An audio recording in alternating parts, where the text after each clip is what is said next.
there guys, welcome back to another buyer's guide. This time we'll be looking at the Tiger II SLA-16. This is a rank 4 battle rating 6.7 heavy tank in the German tech tree, with the store pack costing $40 and coming with 7 days of premium and 1,000 golden eagles. The main difference with this version compared to the tech tree equivalent is that this one replaces the normal 700 horsepower engine with a 750 horsepower diesel, and it gets some extra track armor around the turret. So is an extra 50 horsepower and some turret side armor worth $40? My answer is an emphatic yes. I would go as far as to say that this is not only one of the strongest heavy tanks for its BR in the entire game, but one of the strongest vehicles for its BR, period. That may seem like a pretty extreme thing to say, but this bump in horsepower really helps address the biggest flaw of the King Tiger, which is its mobility. Now, a lot of you may not see the King Tiger as anything particularly dangerous, but I would argue that a lot of that comes down to the fact that many German mains around this ring tend to have a little bit of visual impairment. If you actually know what you're doing though, especially in a down tier, then God help the enemy team, because they're going to need it. The upper front plate on this thing is 150 millimeters thick and sloped at 49 degrees, which basically makes it entirely immune to pretty much anything other than heat FS. The lower front plate is a little bit thinner at 100 millimeters, sloped at 50 degrees. However, it has the transmission behind it, so unless you're firing something comically large here, you're almost certainly only going to mobility kill this thing at the most. The hull and turret sides are both 80 millimeters thick, with the top of the side hull and the turret angled slightly, with an extra 30 millimeters of armor provided by the tracks, which is nothing crazy, but this is enough armor to make angling the vehicle viable.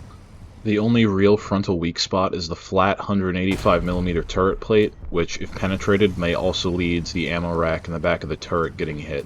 The sloped 40mm roof armor can also catch high-caliber APHE shells sometimes, but this isn't really a reliable way to kill this thing. What this means, though, is that aside from the machine gun and optics ports, this thing is frontally immune to the American 76, the Soviet 85, and even the American 90mm. However, if you play like you're invincible, you're still obviously going to get your ass handed to you, but if you play this thing cautiously, that armor plus all the dead space in your hull is going to keep you alive for quite a long time.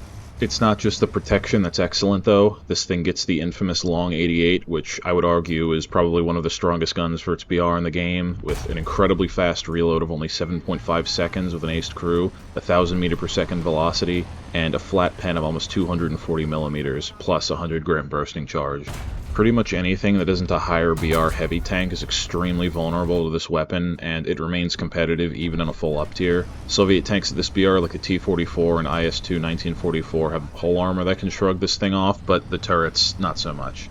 American T-Series heavies are also somewhat resistant to this thing, but they're completely covered in frontal weak spots. Also, pretty much all of these American heavies have these convenient little MG ports, which are massive, easy to hit weak spots, which I usually just aim there. Now, this is all well and good, but how exactly do you handle up tiers where you have to fight late series IS tanks, T-32Es, and M103s? Well, first off, I'll say subjectively that it seems like fewer people are playing heavy tanks at those BRs because of how hard they get their cheeks clapped by 8.0 to 8.7 vehicles, but there's also another way to sidestep this problem.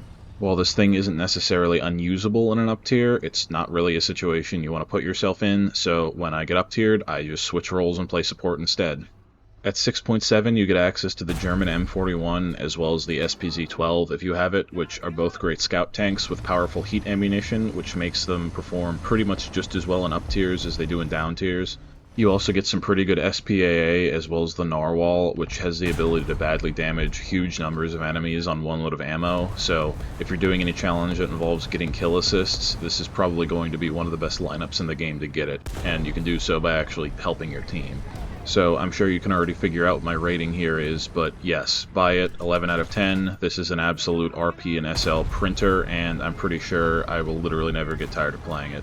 Now I'm going to leave you guys off with some gameplay, but if you enjoyed this content, please like, comment, and subscribe. Check out similar content linked in the end screen, and I'll see you guys in the next one.